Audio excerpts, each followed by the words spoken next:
Netball Chat with Zach. Netball Chat with Sam. And Zach. Yes. May have noticed our notable absent last week. Apologies. I had a massive week putting on a school production of the Supercalifragilisticexpialidocious musical Mary Poppins, MP. Yes, now, so we've done our commentating gig. Yes, we have. If you haven't already seen on our Insta page, we commentated an A&L game for the Fusion and Giants. Canberra Giants. Pregos is still Prego here. Yeah, that hasn't changed. She's still drinking the tea. I've got the tea tonight as well. We're at round 5. First game was Magpies v Fever. Oh my gosh. Fever getting up by 2. First goals. Win. First win for the Fever. I this did not expect to be saying that at round 5. So, let's talk about the most controversial issue with that game coming out onto the court. So it was Nat Medhurst's moment to shine. Playing her ex-team. To give the Fever a bit of a shake-up. And a bit of a, this is what you got, this is what you had. This is what you're missing. And now you've lost it. Yeah. But my question to you is, after watching that game, was it Janelle, or was it Nat that was the special? Well, you can't say that after seeing that game because they beat the Magpies, which Nat is in now. So I don't think you can say that. No, I know, but they struggled though. They struggled. I think the Fever relishing having Courtney Bruce back. I think that makes a massive difference to have your captain and best player in the team back on, say Janelle Fowler. You know what I'm also really pleased about is I've always kind of had a little bit of a soft spot for Kaylee Stanton. And I feel like she's finally just starting to find her groove a little bit. Yeah, I definitely agree with you. Like, obviously, Nat's absence has given Kaylee Stanton that opportunity. I just really, especially in the first half of the game, the first quarter, like, Fever were really sort of struggling to get their groove on. Yeah. And get some momentum, whereas the Magpies' ability to move the ball down into their circle was quick sticks. Look, their centre courts are completely different if we're thinking about their ability to move balls.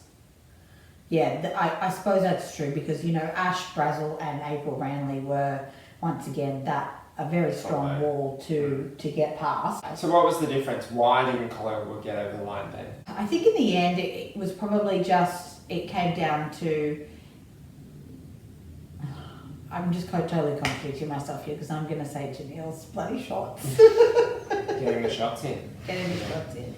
I don't know. See, this is my other thinking about mentor. So I was watching the Lightning game the other day and I was like, gosh, I mean, the Lightning haven't lost anything by losing Caitlin Bassett or Jiva Mentor. But I was thinking about Jiva Mentor being in that team. And is she having the impact in the Magpies as she did with the Lightning? That she had with the Lightning? Because I just remember we could not stop talking about it, and everyone never stopped talking about Jiva Mentor in the Lightning. But has she really been given the airtime lately that she would have at the Sunshine Coast Lightning? Is it about coaching? Does Nolan Tarora make the difference to some of those? Well, interesting. I'm raising a few points there with the Maggies and the Fever. Good to see the Fever on their feet and having a few wins. Yeah, it is. It is good. Second game of the weekend, Lightning v Giants in the new USC redeveloped stadium. So Lightning getting up by 11, and speaking of players playing against their old team, Caitlin Bassett was up against her old Sunshine Coast Lightning team in her old home ground. As far as throwing the cards up, Giants had a few wins and Lightning have snuffed that out and gone, hey, girls, go back to the drawing board and play a bit better. Excuse me, what did you just say? Go back to the what? Drawing board and play a bit better. Oh, okay. I thought you said something about a pond. The South African defenders between Pumza and Pumba, as I like to call it, Pumba, Mawani, and Pretorius. Oh my goodness, Pretorius, seriously. Speaking of players that leave teams and make a difference, so Jiva Mentor, everyone talks about Jiva Mentor, so was Jiva Mentor the difference or was Pretorius the difference? Because she is still the best goal defence in this competition at the moment, definitely. Yes. She's like the apprentice. Yeah, but now she's stepped into that role of... She's not the apprentice, she's the lead. master, the dominator. Yeah, the master. He just picks up so much ball and she's just here, there, everywhere. Like, do you know who she contributes a lot of her playing direction from? Norma Plummer. It'll be so interesting to see that combination, that defensive duo of Pumba and... Why do you have to say Pumba? Because she's South African. Moani. No, but Pumba's better because... it makes me think of Timon. For some bacon. Oh, Timon and Bacon, that's their defensive duo. We just call them Timon and Bacon now. Timon and Bacon. It's Timon and Pumba. Timon and Pumba. You're supposed to be the person that grew up with the Lion King. It's your generation. What? Bacon. Well, let's call them Timon and Pumba because they She's keep... Timon. She's the meerkat. Yeah. Because the reason is I thought it was Fumza Moani, but they keep saying Pumza Moani, and like every time they say, I'm like Pumba Moani. Oh, so perhaps we should double check the pronunciation. Speaking of defence though, interestingly, so with Nolene and you know how she's got that New Zealand background, they were really setting up that wall with Langman, with McAuliffe and Pretoria. This is top of the circle, just over the transverse line, the wall. Yep. So those two are really keeping, and they just adjust a little bit so they can't push through the space, and so they're not one-on-one. But they're still defending the space, not the They're person. defending the space, but then they adjust and move where they need to be because Joe Harton, Karen Bassett. Kim Green and Jamie Lee Price were struggling to move through that transverse line, and that was the biggest difference. Like, it's really interesting to watch that from a defensive perspective. So you think that's a sign of things to come from the Silver Ferns? Because if the Australian style or the English style struggles to infiltrate that wall, you know, put another brick in there, you know, and do a Pink Floyd, really. Yeah. So Third game. Third game. Do you really want to talk about this? I feel like you're just going to struggle with what I'm going to say about the Swifts, you know, and the Vixens, because just so we're clear, I'm probably going to say it a few times, but the Swifts won by 10. The Swifts, hashtag Swifts meet Vixens, and you were like, nah, Vixens meet Vixens. Hello, the Swifts won by 10 goals. 10 bad boys. You know what? They didn't even win by 10 goals. They took all 8 points. All 4 quarters. All 4 bonus points. Swifts, hashtag Swifts meet Vixens. If you needed any more proof, well, there it is. It's in the pudding. The proof is in the pudding. Wow. Unbelievable. She had a game of her lifetime. I told you, I picked her. I said last year that she's one to watch. She's dominating as well, and we'll talk about her versus Mannix, but we have to compare them because they were on the same court. She played so much better than Mannix. She made them make a change, and they took Caitlin Thwaites off. The Australian Diamonds shooter came off the court. One of them. You know, Tegan Phillip came off, they changed, they put Caitlin Thwaites on. Because she's I love her. You love her. But Caitlin Thwaites was playing goal attack for a while, and so she did almost a quarter at goal attack, and she was puffed as anything. But her and Turner together, how they were dictating where they wanted those shooters, because their footwork, because what they were doing to putting down in the feeders' minds, they were forcing the goalers into positions they didn't want to be. Yeah. And Thwaites and Phillip had to do like lots of long. And look, you need to put Eddie into the mix too, because she's long arm, long shanks, and just makes, you know, she made Lizzie Watson's job extraordinarily difficult, and Lizzie Watson did not have as many feeds as she normally does. The stats weren't the same. But they are so patient, and I've talked about this before, so sorry if I sound like a broken record, but options not there, swing it across, ball open. Swing's not open, back to the transverse line, re-offer. They're patient, they don't give a single ball away. Got to have possession of the ball. The thing is, that's what the Vixens normally are so good at. And it wasn't that they weren't bad at it on the weekend. It's just that Swifts were better. Last game of the weekend, Thunderbirds v Firebirds. I'm talking about throwing balls up in the air. I am at a loss.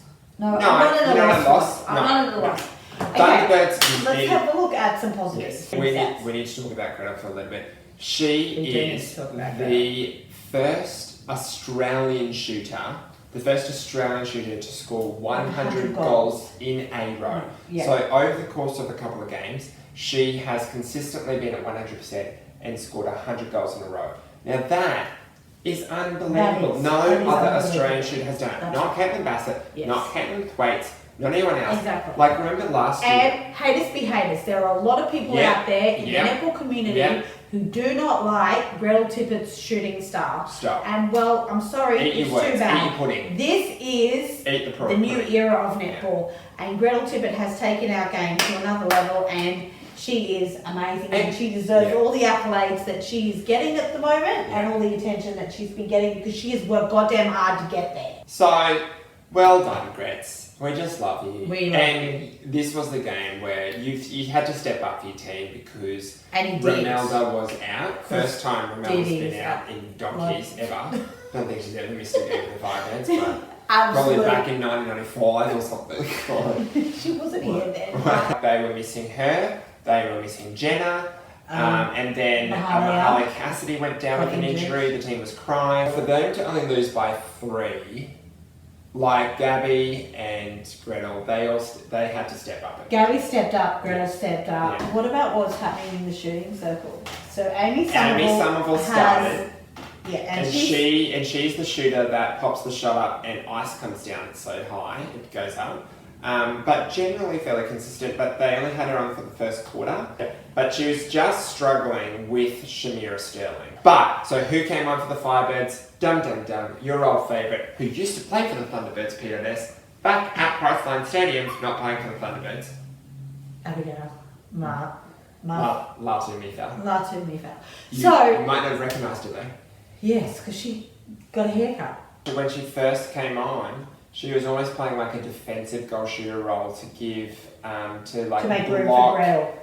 Sterling out so Gretel could have the space. And I mean, she popped a few shots up. She was relatively consistent. The Thunderbirds? Yeah, so they walked away with 7 points in the end. Thanks for the tip. Alright, talking of tips. Round 6, 1st of June. Look, I haven't been doing very well with my tips lately. Lightning versus Vixens. This is going to be interesting for the Vixens because is this going to be their 3rd loss in a row? I reckon Lightning's going to win. I don't want to say it, but I think you're right. Second game, Saturday night's a great night. Girls' night out. It's a Saturday night, ladies' night, Firebirds fever. Come on, Purple Heart. The Firebirds. Of course, Purple Heart. Hashtag, well, hopefully Dee will be back. Right, Swifts v Magpies. The Pies. The Magpies. Swifts. For sure. I knew you'd say Swifts. Giants v Thunderbirds. Last one. Giants. Orange heart here. Yeah, that's heart for Joe. Yeah, Okay, so fantasy time. Yeah. So I'll start with the goal shooter. So I've got Fowler Reid, and then of course for goal attack, I couldn't go past Gretel Tippett this week. Of course, yeah. Wing attack, Laura Sherian, and for centre I've got Paige Hadley.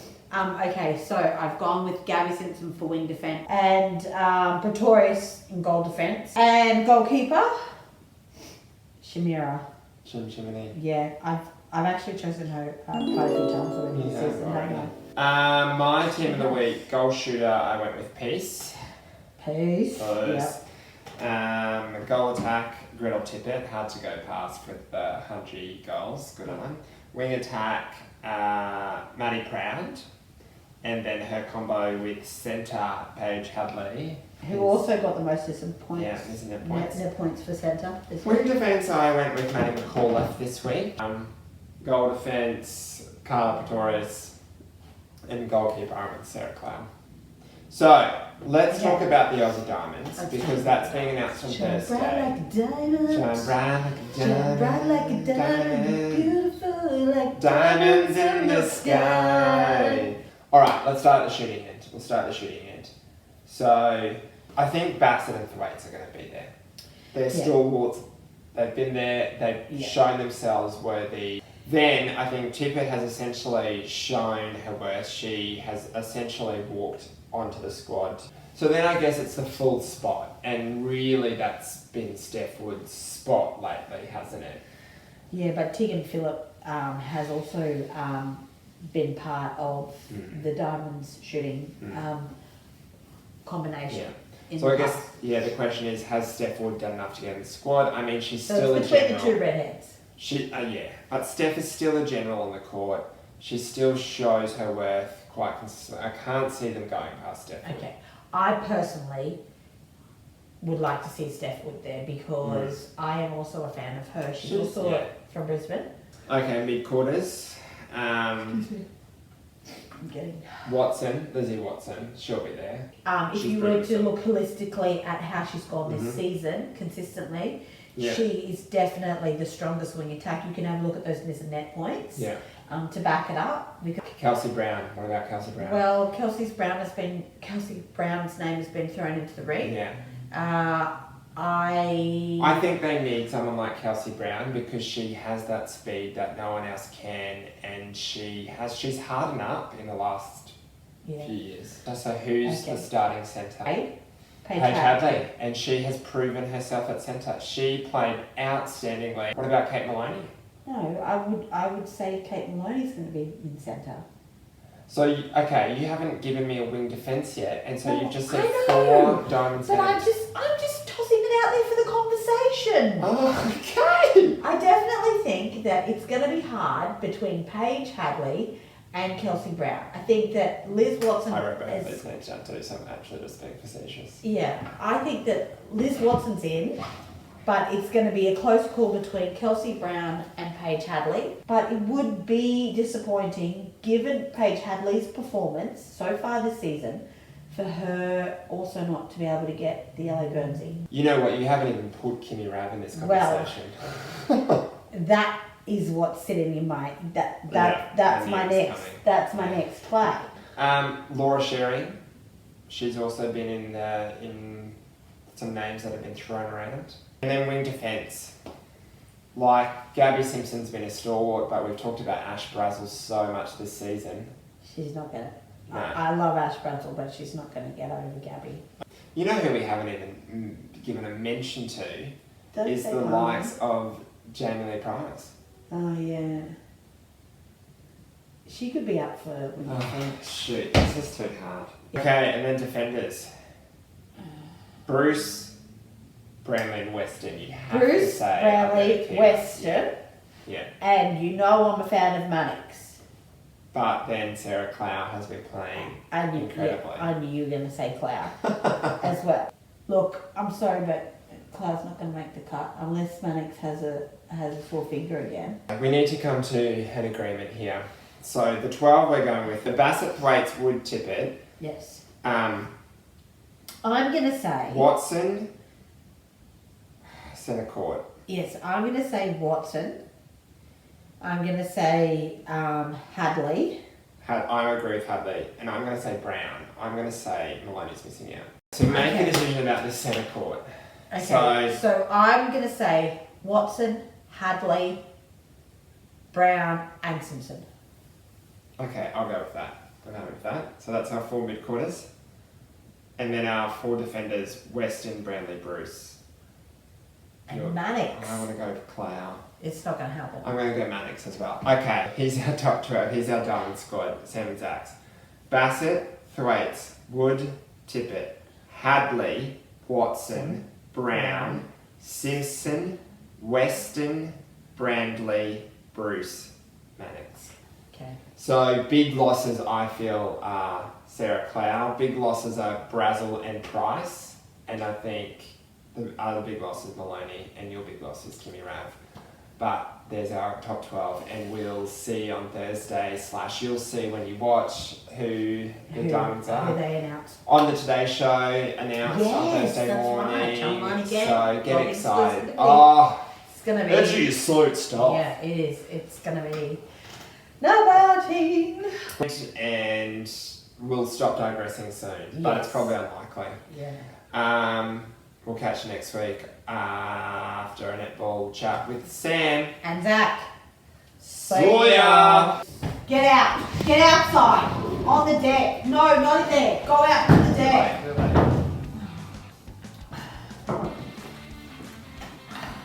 Okay, I've got to remember it. That's it, isn't it? You don't know what you got till it's gone. No. Because you don't know what you got till it's got. They paved paradise and got rid of nightmare. Good one, good one. That wasn't the song I was referring to. You had this conversation with me this morning about your mixed netball team. Yeah, well, remember. It wasn't in this context. Oh, okay, well, you know, like sometimes you just need to remember the things that I say because they're very. Yeah, I am remembering it, but you're bringing them in the wrong context. Okay, so sorry, super fans. I was like digressing about my indoor netball skills this morning, and your indoor netball skills, we were actually banging out your running style because I did some filming of it, and it was very awkward. maybe we can pop stuff up and you can like all have a look. Don't Just a little like look at the winged bird that's about to take off. It was like a giraffe who had a full back. Well, it's probably not that different. Well, I've done my wingspan. I'm literally about to. So. Is this my moment? Yep, well done. Yeah. Whoa, that was almost a bit too much. Just lucky it's not 3D, hey. Joe, I've been dreaming about Joe, for Joe. actually. I've been dreaming about what's going to happen when we meet her. What? Legitimately? Yeah. What's the dream about? Oh, just when we see her. You've legitimately been dreaming, and what's happened? Have you fallen over or something? No. Have I hit my head? No. Have I said something stupid? No, but it was something about getting a tattoo. You getting the tattoo on your back. Tattoo. Yeah. Yeah. It was a dream about that. I think maybe you had just gotten it and we were like, look, this is how much we love you. He's got the tattoo. You know, I saw someone with an Eiffel Tower tattoo the other day, and I was like, I could almost get an Eiffel Tower. Really? Yeah. Oh. There's so many in my house. Yeah. But the Phoenix for Joe could almost do that. I feel like you could. I feel like, I mean, we could have a bet. Maybe like if the Swifts made the final. Oh. If the Swifts made the final, would you get the Phoenix tattoo? And we get 250 subscribers by the end of the season. Whoa! That's double and a half our subscribership. Double and a half? Yeah, because we're at 100 and something at the moment. Okay, so if the Swifts make finals, which Joe isn't even in, and we get 250 subscribers, Zach will get a Phoenix tattoo. Like Joe Hutton. Alright, oh, that's scary to say. I don't even want to say that because I think that's I'm worried for you. My gut just took his biggest drop ever. And it's got to be the same size. Oh my gosh. It can't be like the same tattoo but like this big. Oh my gosh. It's got to be the same size. Oh gosh. Okay. Joe, and if we don't meet Joe because of it, I'd be so angry. Oh my gosh, imagine.